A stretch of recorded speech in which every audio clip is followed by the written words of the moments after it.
This is the Chapter 9 quiz. Starting with question 1, consider this figure. The question is, to the left of point C, which means anywhere to the left of this point, which of these is true? And your options are, economic profit is the vertical distance between curve B and MC.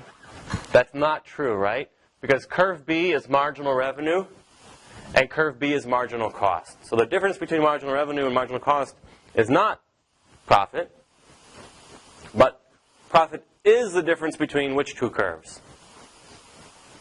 Total revenue and total cost. But here, these are marginal revenues, so it's not A. B, the firm is not maximizing profits. What do you think about that? That's the correct answer, right? The firm is maximizing profits at point C. And there's only one point at which it's maximizing profits. So really, any point, even to the right of it or to the left of it, you're not maximizing profits. So B is the right answer. C is not right for the reason I just said. And D is not right because actually they should produce more, right? What about question 2? A perfectly competitive firm will continue producing in the short run as long as it can cover its, what's the right answer? Average variable costs. So we're talking about the short run. We're not talking about the exit decision, because it can't exit in the short run. It needs to find a buyer, for example, for its factory, or it might just have to wait until its lease expires, if it signed a long-term lease for a factory, something like that. And so, as long as it's covering its variable costs, then it will continue to produce. But if it's not even paying the bills, like the utilities and the wages, then it will just shut down until it can exit. The difference between total revenue and total cost is profit. There's only one answer that has profit in the name, so you know that A is the right answer. We could be a little more explicit here and say the difference between total revenue and total opportunity cost is economic profit. But as long as it's understood that total costs include opportunity costs, then economic profit is the right answer. Question 4, consider the following figure. If the price declines, the minimum quantity of output supplied in the short run is, well, this goes back to the question on the last page. As long as they're covering their average variable costs, they'll continue to produce. But if they're not, they'll shut down. And so here is the average variable cost curve. We see that at this point, marginal cost equals average variable cost. And so as price falls, the firm continues to produce but decreases its output. As it falls past this point, however, it produces 0. So basically, you could draw the firm's supply curve like this. Remember, the firm's supply curve is the marginal cost curve, the portion of the marginal cost curve above average variable cost. But once price falls below average variable cost, it produces nothing. And so at any price below there, it produces nothing. So you might draw the cost curve, the supply curve like this. But that's only really just to illustrate that point. I think it would be better if you just say, this is the firm's cost curve. Supply curve. So the firm's supply curve is the portion of marginal cost curve above average variable cost. And the right answer was Q. Right? This question should read, if a perfectly competitive firm is producing quantity that generates marginal cost equal to marginal revenue, then profit is maximized. This is what we illustrated with the following figure. So we had total revenue and then total cost. Looks something like this. Profit is maximized not where these curves intersect, but where the distance between them is the greatest. Right? But what we notice is the slope of the total cost curve equals the slope of the total revenue curve. And the slope of the total cost curve is marginal cost. The slope of the total revenue curve is marginal revenue. So at this quantity, marginal revenue equals marginal cost.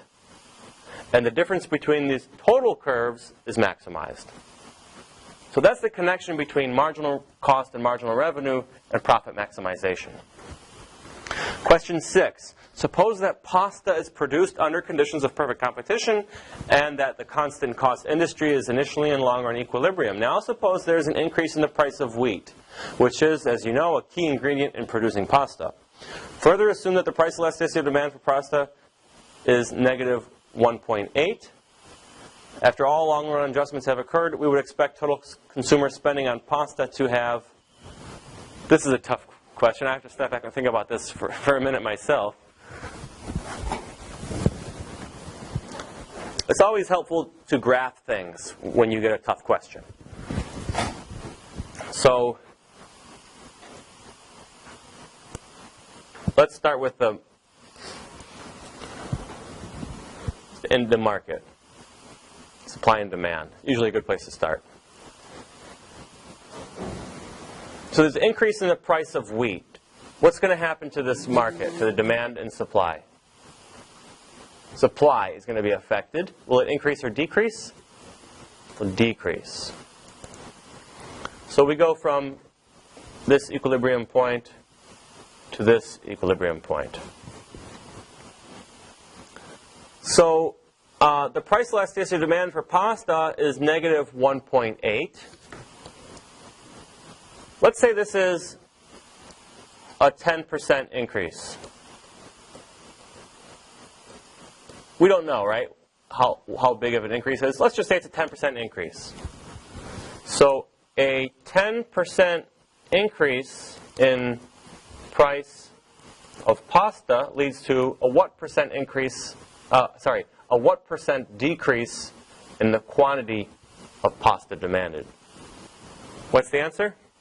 Well, the elasticity is negative 1.8. So is that elastic or inelastic?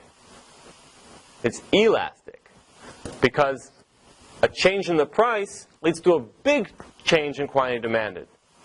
A 10% change in price leads to an 18% decrease in quantity demanded. I should have maybe asked, what about a 1% increase in price? That leads to a 1.8% decrease. But here I'm asking about a 10%, leads to an 18%. What type of long-run adjustments will occur?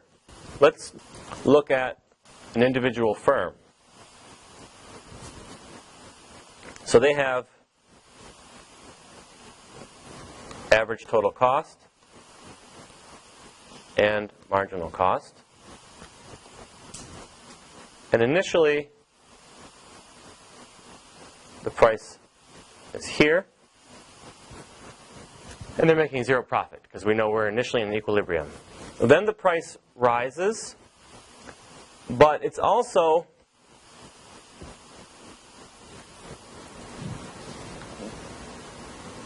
going to be that the marginal cost curve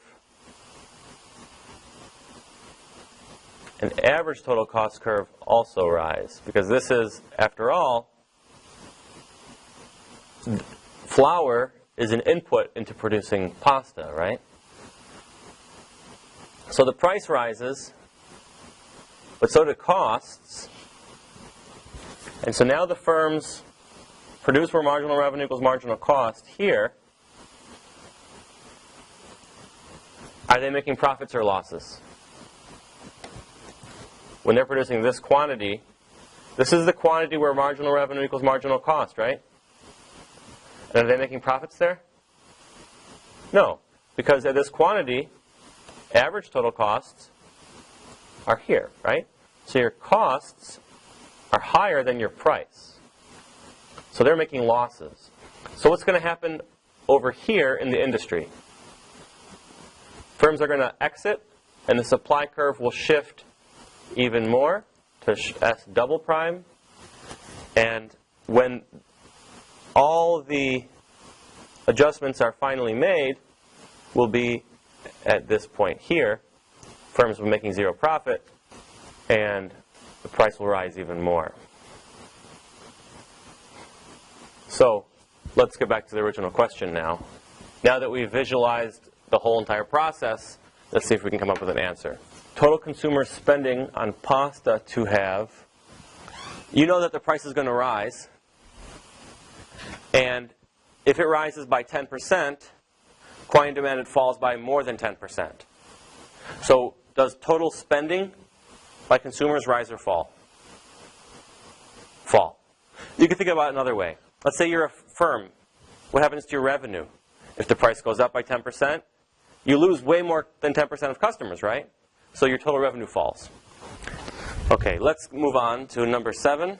If price is less than average variable cost at the profit maximizing quantity of output in the short run, a perfectly competitive firm will shut down. In the long run, they're going to exit. But the question is, should they stay open in the short run before they exit? The answer is no, because it's below their average variable cost. And so here's what it looks like. You have average total cost, average variable cost, and marginal cost. And you have the price down here. So this is the loss minimizing quantity. But, look, not only are you not making a profit, you're not even covering your average variable cost. You're not even covering, like I said, the bills, the labor, the cost of inputs. So if you just don't produce anything at all, you're going to be in the best position. You'll make a loss, but you'll have a minimum loss. And of course, you're going to exit in the long run, but until then, you're just going to not produce anything. Question 8, marginal revenue. Is the slope of average revenue curve? No. If this was total revenue, it would be correct, but it's not. Equals the market price in perfect competition. That's true. Is the change in quantity divided by the change in total revenue? No. Should be the change in what?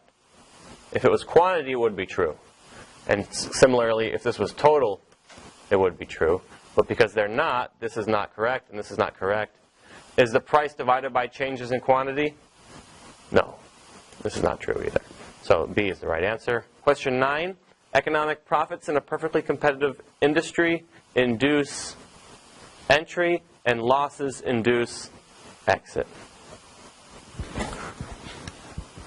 The last question is, in the short run, a perfectly competitive firm produces output and incurs an economic loss if... So it's going to earn a loss if price is less than average total cost. But it's also saying that the firm produces output. So we know that the price must be greater than average variable cost.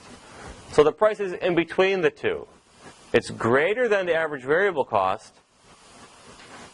Price is greater than average variable cost, but price is less than average total cost.